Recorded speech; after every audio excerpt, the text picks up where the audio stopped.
నమస్కారం, నా పేరు శివ. అందరూ ఉన్నారు ఫ్రెండ్స్. వాళ్ళ వీడియోలో ఈపీఎఫ్ మెంబర్స్కి ఒక ముఖ్యమైన విషయాలు అయితే నేను చెప్పబోతున్నానండి. సో మన మెంబర్ ఐడిని డీలింక్ ఎట్లా చేయాలి అనే దాని గురించి మీకు క్లియర్ కట్లో ఒక చిన్న డెమో ప్రాసెస్ని చేసి చూపించబోతున్నాను. వీడియోలోకి వెళ్ళే ముందు ఇలాంటి విషయాలు మీరు మరింత వీడియో కింద సబ్స్క్రైబ్ బటన్ ఉంది, దాన్ని ట్యాప్ చేసి మంచిగా సబ్స్క్రైబ్ చేసి పక్కనే ఉన్న బెల్ బటన్ని యాక్టివేట్ చేయండి. అనేది కాకుండా లైక్ చేయండి. సో లైక్ చేస్తే ఇలాంటి వీడియోస్ అందరికీ చేరుకుంటాయి. So please like.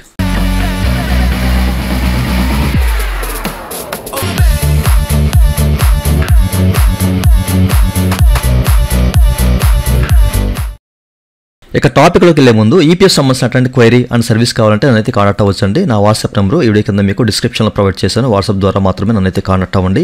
ఓకేనా? అయితే ఈరోజు మనం డీలింక్ విధానం ఎట్లా ఉంటుంది అనేది ఇక్కడ చూద్దాము. ఓకే, అయితే మనకి ఈపీఎఫ్ అనేది ఒక సర్క్యులర్ విడుదల చేసింది దీని గురించి. సో దాని గురించి చెప్దామని చెప్పేసి మీకు చెప్తున్నాను ఈ వీడియోలో. సో మీరు ఇక్కడ చెక్ చేసుకోవచ్చు. ఓకేనా? సో ఈ సర్క్యులర్లో మనకి ఏంటంటే స్టెప్ బై స్టెప్ ఎట్లా డీలింక్ అవుతుంది అనేది క్లియర్గా మనకి చెప్పారు. అట్లాగే ఎవరు చేయలేరు అనే విషయాలు కూడా చెప్పారు. చివరిలో మీకు అది చెప్తాను. ఓకే, అయితే చాలామందికి దీని మీద చాలా డౌట్స్ ఉన్నాయండి. లాస్ట్ వీడియోలో మీకు చెప్పాను ఈ యొక్క డీలింక్లో అసలు ఎవరెవరికైతే క్వైరీస్ అనేవి రేజ్ అయ్యాయో సో వాటి గురించి అయితే మీకు క్లియర్ కట్లో లాస్ట్ వీడియో చెప్పాను. దాని సంబంధించిన లింక్ ఈ వీడియో కింద మీకు డిస్క్రిప్షన్లో కానీ ఉండి, లేకపోతే అండర్ స్క్రీన్లో ఒక వీడియో వదిలేస్తాను, అక్కడ చూడొచ్చు. ఓకే, అయితే ముఖ్యంగా ఉన్న డౌట్ ఏంటంటే, సార్ మాకు డీలింక్ అనేది ఫస్ట్ ఐడికి రావట్లేదు. చాలామందికి ఇదే డౌట్ ఉందండి. ఫస్ట్ ఐడికి రావట్లేదు, ఏం చేయాలి? ఫస్ట్ ఐడికి రాదా అని చెప్పేసి చాలామంది రాదు అని చెప్తున్నారు అని చెప్పేసి. అది ఫస్ట్ సెకండ్ అని కాదండి, ప్రతి ఒక్క దానికి డీలింక్ అయితే వస్తుంది. బట్ మీరైతే వెయిట్ చేయాలి. సో ప్రాపర్ రీజన్తోనే మనం దాన్ని అయితే డిలీట్ చేయగలుగుతాము. ఓకేనా? సో అన్నిటికీ వస్తుంది, బట్ అన్ని సందర్భాల్లో కాదనమాట. ఎందుకంటే ప్రస్తుతం ఉన్న సందర్భాల్లో అన్నిటికీ కాదు. అది ఏంటి అనేది కూడా మీకు చెప్తాను. సో మీరు ఇక్కడ చెక్ చేసుకోవచ్చు. చాలామంది ఫస్ట్ ఐడికి రాదు అంటున్నారు. మీరు ఇక్కడ చూడండి. సో ఫస్ట్ మెంబర్ ఐడికి కూడా డీలింక్ అనేది వస్తుందన్నమాట. ఓకే, సో ఎక్కడైతే మనకి సర్వీస్ ఓవర్ ల్యాప్ కానివ్వండి, లేకపోతే సో ఏదైనా కాంట్రిబ్యూషన్ జరగదు కానివ్వండి, ఇట్లాంటి ఐడీస్ అనేవి డీలింక్ అనే ఆప్షన్ వస్తుంది. సో కంగారు పడదు, అన్నిటికీ వస్తుంది. ఎవరు కూడా కంగారు పడకండి. సో ఇంకా అది టెస్టింగ్ స్టేజ్లో ఉంది కాబట్టి. అయితే ప్రస్తుతానికైతే ఓటీపీలు కూడా సెండ్ కావట్లేదు, వెరిఫై కావట్లేదు. అనేక రకాల గ్లిచెస్ అనేవి ఉన్నాయి వెబ్సైట్లో. ఓకే, సో ఎందుకంటే టెస్టింగ్ స్టేజ్లో ఉంది కాబట్టి 1 or 2 వీక్ వెయిట్ చేస్తే కానీ మీకు ప్రాపర్గా ఏదైతే వర్క్ చేయదండి. ఇప్పుడైతే మీరు చేయకండి. చేస్తే చేయండి ప్రాపర్గా అయితే ఓకే, లేదా ఒక 2 వీక్స్ అయితే వెయిట్ చేయండి. ఓకే, సో చాలామందికి కాంట్రిబ్యూషన్ ఉంటేనే అవుతుందా, కాంట్రిబ్యూషన్ అవ్వకపోతే అవదా, ఇట్లాంటివన్నీ చాలామందికి క్వైరీస్ రైజ్ అయ్యాయి. చివరిలో మీకు చెప్తాను. అయితే ఫస్ట్ అంటే ఈ యొక్క డీలింక్ అనే ఫీచర్ వచ్చిన తర్వాత, అంటే వచ్చిన మొదటి రోజులో కాంట్రిబ్యూషన్ జరిగిన 2 or 3 months ఐడీస్ కూడా కొన్ని అయ్యాయి, నేను చేశాను. బట్ ఆ తర్వాత అయితే అవ్వట్లేదు. సో 2 వీక్స్ తర్వాత మరి చూడాలి అవుతాయో లేదనేది. ఓకే, అయితే ఇక్కడ మనం చూద్దాము. సో ఎట్లా చేయాలి ఏంటని చెప్పేసి. ఈపీఎఫ్ అనేది ఈ వెబ్ సర్క్యులర్ రిలీజ్ చేసింది కదా. అయితే ఈ యొక్క డీలింక్ విధానం అనేది స్టెప్ బై స్టెప్ ఎలా ఉంటుంది అనేది మీరు ఇక్కడ క్లియర్గా చెక్ చేసుకోవచ్చు. ముందుగా మనం యూనిఫైడ్ పోర్టల్ని ఓపెన్ చేస్తాం కదా. అక్కడ మన సంబంధించిన యూఏఎన్ నెంబరు, పాస్వర్డ్ ఇవన్నీ ఎంటర్ చేసి మనం లాగిన్ అవ్వాలి. ఇది చాలామంది తెలిసిన విషయమే కదా.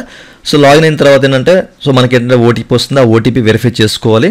ఓకేనా? సో సబ్మిట్ చేస్తే ఓటీపీని అప్పుడు మనకు సంబంధించిన డాష్బోర్డ్ అనేది ఈ విధంగా ఓపెన్ అవుతుంది కదా. ఓకే, మీకు తెలిసే ఉంటుంది. ఇప్పుడు మీరు ఇక్కడ వ్యూ అనే బటన్ క్లిక్ చేస్తే మనకి సర్వీస్ హిస్టరీ అని చెప్పేసి ఉంటుంది. రెండో ఆప్షన్ డ్రాప్ డౌన్ మెనూలో, దాన్ని క్లిక్ చేసి ఓపెన్ చేయాలి. సో క్లిక్ చేసి ఓపెన్ చేయగానే మీరు ఇక్కడ చూడొచ్చు. ఓకే, మన సంబంధించిన సర్వీస్ హిస్టరీ అంతా ఈ విధంగా రిఫ్లెక్ట్ అవుతుంది అనమాట. ఓకే, ఎక్కడెక్కడ చేసామో కంపెనీస్ ఏంటని చెప్పేసి పూర్తిగా మనకు రిఫ్లెక్ట్ అవ్వడం జరుగుతుంది అనమాట. సో వీటిలో ఒక ఐడిని, అంటే మీకు వద్దనుకున్న ఐడిని సో దాన్ని మీరు డీలింక్ చేసుకోవచ్చు. అయితే కొన్ని ఐడీస్కి ఇక్కడ డీలింక్ అనే ఆప్షన్ మనకి ప్రస్తుతానికి అయితే ఎనేబుల్ అవుతుంది. త్వరలో అన్నింటికి ఎనేబుల్ అవుతుంది. అప్పటి వరకు మనం వెయిట్ చేయాలి. ఓకేనా? 2 వీక్స్ అయితే కానీ మనకి పూర్తిగా నిర్ధారణలోకి అయితే రాలేమన్నమాట. ఓకేనా? సో మీరు డీలింక్ చేయాలనుకుంటే కనుక మనకి ఈ ఐడి మెంబర్ ఐడి పక్కన చివరిలో యాక్షన్ దగ్గర డీలింక్ అని చెప్పేసి బ్లూ కలర్లో బటన్ కనిపిస్తుంది. దాన్ని క్లిక్ చేసి ఓపెన్ చేయండి. సో క్లిక్ చేయగానే మీకు ఒక పాపప్ వస్తుంది అనమాట. ఓకేనా? Are you sure to want to delink this member ID, అంటే చేద్దాం అనుకుంటున్నారా అని చెప్పేసి. ఓకే అని చెప్పేసి మీరు క్లిక్ చేయాలి. ఓకేనా? సో ఓకే అని చెప్పేసి క్లిక్ చేశారనుకోండి, లోడింగ్ తీసుకున్న తర్వాత మీరు ఇక్కడ చెక్ చేసుకోవచ్చు. మనకి ఈ విధంగా ఓపెన్ అవుతుంది అనమాట ఈ యొక్క డీలింక్ ఫామ్ అనేది. అయితే మనకి ఇక్కడ ఎంప్లాయ్మెంట్ స్టేటస్ అని చెప్పేసి ఉంటుంది. ఓకేనా? సో ఇక్కడ ప్లీజ్ సెలెక్ట్ ఆప్షన్ అని చెప్పేసి ఉంటుంది. దీన్ని క్లిక్ చేసి ఓపెన్ చేయాలి. ఓకే, సో ఓపెన్ చేస్తే మనకి 2 ఆప్షన్స్ అనేవి కనిపిస్తాయి. ఓకే, సో మీరు ఇక్కడ చూడొచ్చు. ఓకేనా? Never I worked in this establishment and any UAN was added without my consent, అంటే మన ప్రమేయం లేకుండా సో ఎవరో ఒక ఎస్టాబ్లిష్మెంట్ దీన్ని లింక్ చేశారు, యాడ్ చేశారు మన యూఏఎన్ నెంబర్లో. సో అట్లాంటి సందర్భంలో ఫస్ట్ ఆప్షన్ మనం ఎంచుకుంటాం. లేదు ఎస్టాబ్లిష్మెంట్ ఆఫర్ ఇచ్చింది మనకి, ఓకేనా, the establishment offer the employment but I had not joined, వాళ్ళు మనకి ఆఫర్ చేశారు, మనం ఆన్ బోర్డ్ అయ్యాం లేదా సెలెక్ట్ అయ్యాం, బట్ మనం జాయిన్ అవ్వలేదు, చేయలేదు. సో అలాంటి సందర్భంలో 2 ఆప్షన్ తీసుకోవాలన్నమాట. ఓకే, సో ఇట్లా ఈ 2 ఆప్షన్ ద్వారా మనము ప్రజెంట్ అయితే డీలింక్ అనేది చేసుకోవచ్చు. ఫ్యూచర్లో ఇంకా ఒక ఆప్షన్ యాడ్ చేసే అవకాశం ఉందని చెప్పేసి మీకు చెప్పాను లాస్ట్ వీడియోలో, ఓకేనా. అప్పటి వరకు అయితే మనం వెయిట్ చేయాలి, ఓకేనా. సో ప్రస్తుతానికి అదనమాట, ఈ రెండింటిలో ఏదో ఒకటి మీద సెలెక్ట్ చేసుకోవాలి. సో సెలెక్ట్ చేసుకొని గెట్ ఓటీపీని క్లిక్ చేయాలన్నమాట, ఓకేనా. సో గెట్ ఓటీపీని క్లిక్ చేస్తే అప్పుడు మనకి ఏంటంటే ఇక్కడ చెక్ చేసుకోవచ్చు.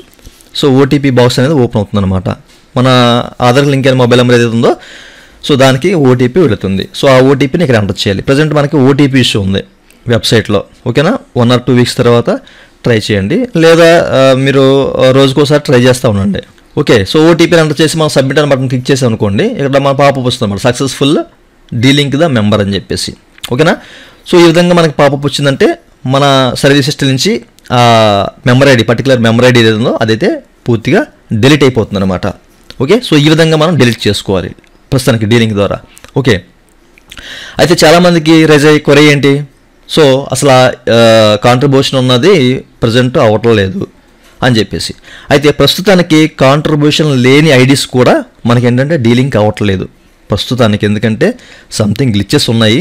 దానివల్ల ఏంటంటే లేకపోయినా కానీ కొన్ని అయితే అవ్వట్లేదు. అందుకే మీకు చెప్తున్నాను, 1 or 2 weeks తర్వాత వెయిట్ చేసి మీరు అప్పుడు డీలింగ్ చేయడానికి ప్రయత్నించండి. అయితే డీలింక్ అనేది కాంట్రిబ్యూషన్ ఉన్నదానికి అవుతుందా లేదంటే వీళ్ళు ఇక్కడ ఒక నోట్ ఇచ్చారు, ఇక్కడ చెక్ చేసుకోవచ్చు, ఓకేనా. ఎర్రర్ సినారియో అనేది ఇక్కడ ఇచ్చారు. సో ఏంటంటే మన పర్టికులర్ మెంబర్ ఐడికి ఈసీఆర్ సబ్మిట్ చేయకూడదు, అంటే ఎలక్ట్రానిక్ చలాన కమ్ రిటర్న్స్, ఇది చేస్తే కనుక, అంటే చేశారంటే కనుక కాంట్రిబ్యూషన్ వేసినట్లే కదా. సో ఇట్లా చేస్తే కనుక మీకు ఇట్లాంటి ఎర్రర్ వచ్చే అవకాశం ఉందని చెప్పేసి, ఏది ఇంతకుముందు చూసారు కదా కాంట్రిబ్యూషన్ ఇట్లా మీకు యాడ్ అయింది, అందుకే డీలింక్ అవ్వట్లేదని చెప్పేసి, ఓకేనా. సో మీరు అటెంప్ట్ చేయలేరన్నమాట డీలింక్కి ఈసీఆర్ ఉంటే, ఈసీఆర్ సబ్మిట్ చేస్తే, అంటే ఇక్కడ మనకి అర్థమైంది ఏంటి, కాంట్రిబ్యూషన్ ఉన్న ఐడీస్కి అనేవి డీలింక్ అనేది అవ్వద్దు. ఎందుకంటే మనకి ఇచ్చిన 2 ఆప్షన్స్ కూడా ఎంప్లాయ్మెంట్ స్టేటస్లో 2 ఆప్షన్స్ కూడాను అట్లాగే ఉంటాయి, ఎందుకంటే మనం చేయింది మనకు తెలియకుండా యాడ్ చేసింది కాబట్టి.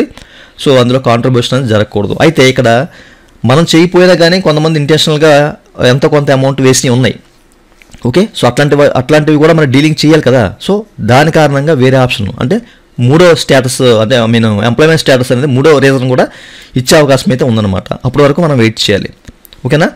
సో 3 ఆప్షన్ కూడా మనకు వచ్చే అవకాశం అయితే ఉంది. సో వీటిల్లో ఓకే, సో కాంట్రిబ్యూషన్ ఉన్నా కానీ అది ఎన్ని నెలలకి ఇస్తారు అనేది మరి చూడాలి, అంటే 2 monthsకి ఇస్తారా 3 monthsకి ఇస్తారా అనేది. అయితే ఫస్ట్ రోజు అయితే మనకి 2 months 3 months ఉన్న ఐడీస్లో ఉన్న అమౌంట్ అంటే కాంట్రిబ్యూషన్ అయినా కానీ డిలీట్ అయ్యాయి. బట్ అది చూడాలి మరి ఫ్యూచర్లో ఎలా ఇస్తారు ఏంటి, లేదా మనకి పర్టికులర్ ఐడిని సరెండర్ చేయడానికి ఏదైనా ఆప్షన్ ఇస్తారా లేదా, ఎందుకంటే చాలామందికి ఈ సర్వీస్ ఓవర్లాప్ వల్ల ఉద్యోగాలు పోతున్నాయి కదా.